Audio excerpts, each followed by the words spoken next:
सार्थक का study point में आप सभी का स्वागत है। मैं आपको इस वीडियो में बतलाने वाला हूं जो आपके एग्ज़ाम में पूछा जाएगा हिंदी के विषय में। एग्ज़ाम में, जी हाँ, आप सही सुन रहे हैं, आपके एग्ज़ाम में जो पूछा जाएगा हिंदी के विषय में, इस चैप्टर से जो नागरी लिपि से अगर कोई भी प्रश्न आता है तो आपसे ज़रूर बनेगा, और अगर नागरी लिपि से नहीं देता है तो तभी नहीं बनेगा। मगर नागरी लिपि से एक क्वेश्चन भी अगर जाता है, कोई भी हार्ड या कोई भी, तो इस वीडियो के बाद आप इस नागरी लिपि से अगर कोई भी क्वेश्चन आपके हिंदी के विषय में आता है तो आपका ज़रूर बनेगा। तो लाइक शेयर सब्सक्राइब कर लीजिए और अपने दोस्तों के साथ इसको शेयर कर दीजिए। चलिए, पीछे अगर वीडियो हम बहुत बना दिए, मतलब कि आप इस वीडियो को देख लेते हैं तो समझिए कि आप का हिंदी का 2011 से लेकर 2023 तक क्वेश्चन बैंक का ऑब्जेक्टिव क्लियर होता है, क्योंकि ये क्वेश्चन बैंक से ऑब्जेक्टिव उठाए हैं। तो चलिए, बिना समय को नष्ट करते हुए हम बताते हैं। तो ये है, देखिए, ये हिंदी गदखंड का, ये देखिए पाठ गलत लिखा हुआ है। हिंदी का पाठ 5वां है, हिंदी का पाठ 5वां है, नागरी लिपि। नागरी लिपि गदखंड का नागरी लिपि 5वां पाठ है। चलिए, क्वेश्चन क्या है देखिए। क्वेश्चन बैंक, मतलब कि जो पिछले साल पूछे जा चुका है वही सब उठा कर लाए हैं।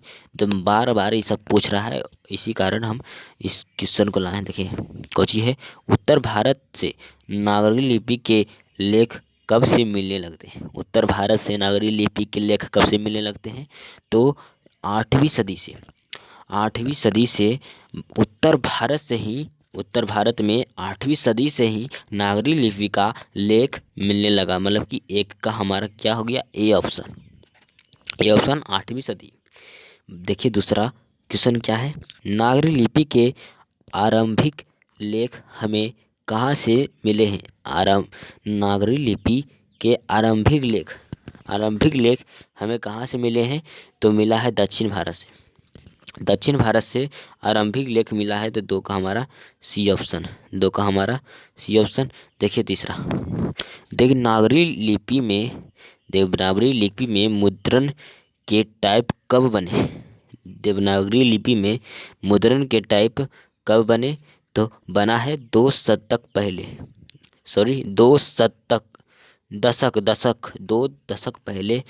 हमारा 3 का बी ऑप्शन होगा। चलिए, चौथा क्वेश्चन क्या है, हिंदी भाषा की लिपि है। हिंदी कौन सी भाषा की लिपि है? तो हिंदी देवनागरी लिपि की भाषा की लिपि है। 4 का सी ऑप्शन होगा, देवनागरी लिपि का हिंदी भाषा है। चलिए, 5वां है, गुणाकर मूले का जन्म किस राज्य में हुआ था? जो नागरी लिपि है, इनका लेखक कौन है? गुणाकर मूले। तो नहीं, गुणाकर मूले का जन्म कब, मतलब कि कहाँ हुआ है? तो महाराष्ट्र में। गुणाकर मूले जी का जन्म महाराष्ट्र में हुआ है। 5 का सी ऑप्शन। चलिए, छठा क्या है? छठा देखिए, गुणाकर मूले की प्रारंभिक शिक्षा किस परिवेश में हुई थी?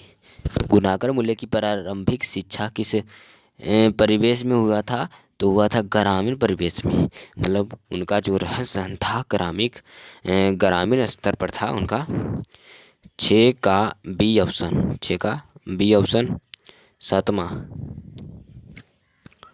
सातवां, नागरी लिपि के निबंधकार कौन है? नागरी लिपि के निबंधकार कौन है? लेखक, मतलब कि निबंधकार गुणाकर मूले। 7 का ए ऑप्शन होगा, गुणाकर मूले नागरी लिपि के निबंधकार हैं, गुणाकर मूले। नागरी लिपि गुणाकर मूले की किस पुस्तक से लिया गया है? नागरी लिपि गुणाकर मूले के किस पुस्तक से लिया गया है? तो लिया गया है ये भारतीय लिपियों की कहानियों से, मतलब कि कहानी से लिया गया है। 8 का डी ऑप्शन होगा।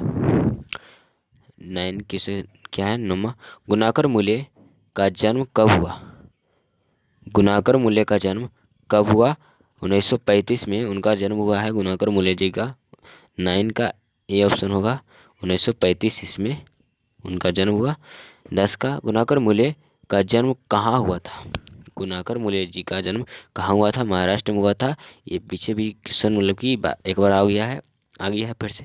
10 का सी ऑप्शन होगा। महाराष्ट्र में गुणाकर जी का मूल्य जी का जन्म हुआ है। चलिए, गुणाकर मूल्य की शिक्षा किस भाषा क्या थी? मतलब कि गुणाकर मूल्य की शिक्षा की भाषा क्या थी? जो पढ़ रहे थे तो उनका मतलब कि जो कौन से भाषा से पढ़ रहे थे? तो पढ़ रहे थे मराठी भाषा से।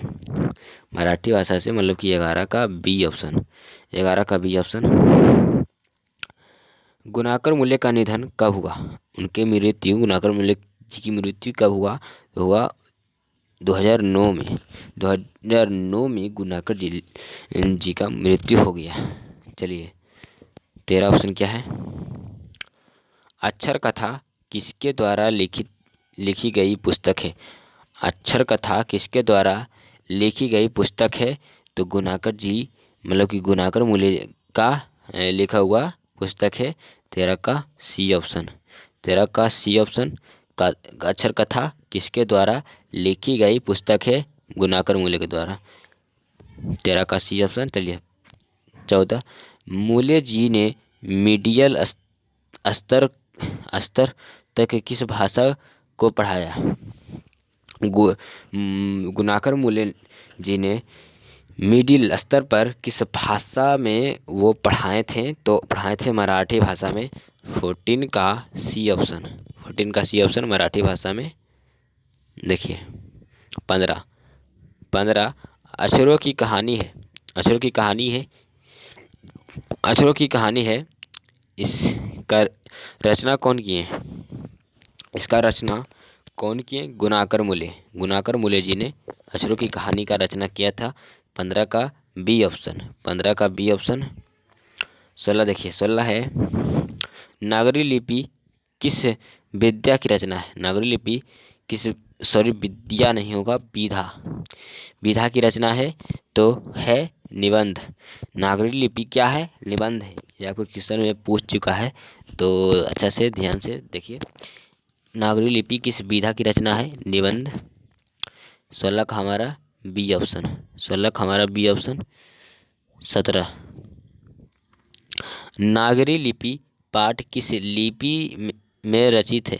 नागरी लिपि पाठ किस लिपि में रचित है? देवनागरी लिपि में रचित है।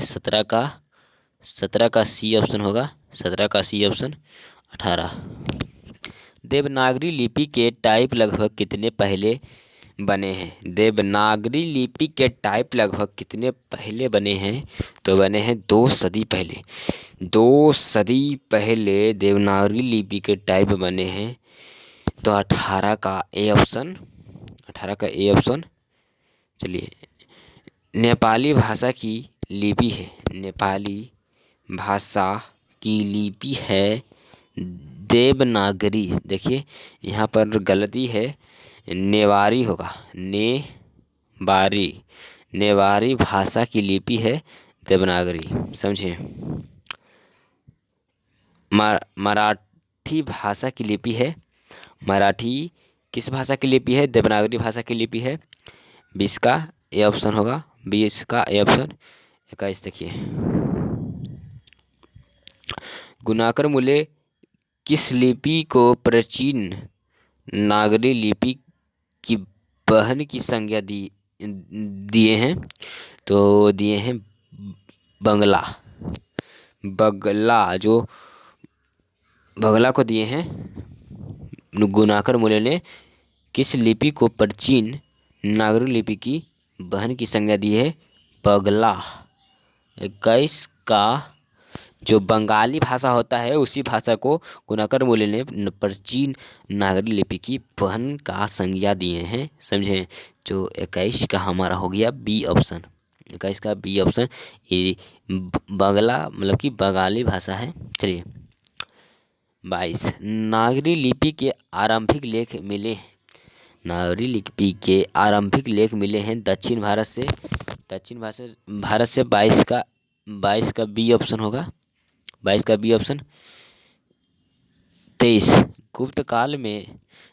गुप्त काल से किस लिपि का संबंध है? गुप्त काल से किस लिपि का संबंध है? तो ब्राह्मणी लिपि का संबंध है गुप्त काल से, ब्राह्मणी लिपि का संबंध है। 23 का बी ऑप्शन होगा, 23 का बी ऑप्शन।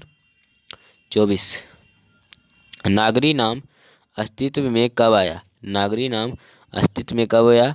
तो 1000 ईस्वी के आसपास नागरी नाम अस्तित्व में आया है। 24 का ए ऑप्शन, 24 का ए ऑप्शन। 25 देवनागरी किसे कहा गया है? देवनागरी किसे कहा गया है? काशी को, काशी का मतलब काशी को कहा गया है। मतलब कि क्या हो गया 25 का हमारा ए ऑप्शन, 25 का ए ऑप्शन। सिद्धम क्या है? सिद्धम क्या है? एक प्रकार की लिपि है। 26 का डी ऑप्शन, सिद्धम एक प्रकार की लिपि है। 26 का डी ऑप्शन। 7वां अमोध वर्ष कौन था? अमोध वर्ष कौन सा राष्ट्रकूट राजा? अमोध वर्ष कौन था राष्ट्रकूट राजा? 27 का ए ऑप्शन, 27 का ए ऑप्शन। 28 देखिए, बेतमा कहाँ पर है?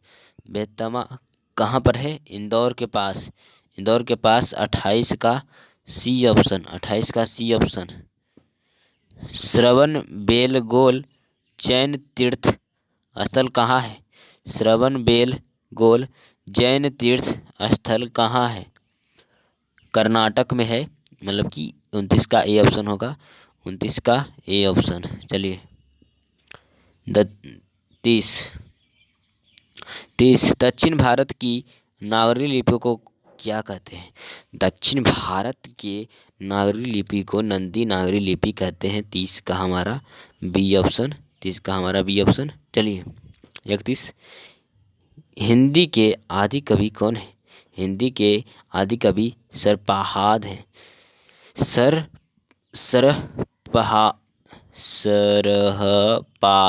सरहपाद हैं। 31 का ए ऑप्शन, 31 का ए ऑप्शन। मिहिर भोज की ग्वालियर प्रशस्ति किस भाषा में है? मिहिर भोज की ग्वालियर प्रशस्ति किस भाषा में है? संस्कृत में, संस्कृत में मिहिर भोज की ग्वालियर प्रशस्ति की भाषा है संस्कृत में। सी 32 का सी ऑप्शन। दक्षिण भारत के पांड्य प्रदेश से किस राजा के पलियम ताम्रपत्र मिले हैं? दक्षिण भारत के पांड्य प्रदेश से किस राजा का पालियम ताम्रपत्र मिला है? तो मिला है राजा बरगुन का, राजा बरगुन का। 33 का बी ऑप्शन। 34 उत्तर भारत की विशेष स्थापत्य शैली को क्या कहते हैं? उत्तर भारत की विशेष स्थापत्य शैली को क्या कहते हैं? नागर शैली। 34 का डी ऑप्शन। गुप्तों की राजधानी पटना को क्या कहा जाता होगा? गुप्तों की राजधानी पटना को क्या कहा जाता होगा? देवनगर। 35 का डी ऑप्शन होगा, 35 का डी ऑप्शन। 36 गुणाकर मूल्य ने विभिन्न विषयों पर कितने निबंध लिखे हैं? गुणाकर मूल्य ने विभिन्न विषयों पर कितने निबंध लिखे हैं? तो 2500 से अधिक, 2500 से भी अधिक लिखा है गुणाकर मूल्य जी ने। 36 का बी ऑप्शन, 36 का बी ऑप्शन।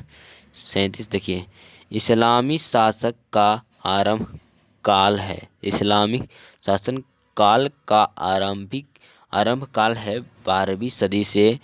12वीं सदी से ही इस्लामी शासन का आरंभ हुआ था। तो 37 का ए ऑप्शन, 37 का ए ऑप्शन, 37 का ए ऑप्शन। देखिए अब नागरी लिपि का पूरा ऑब्जेक्टिव ख़त्म हो गया।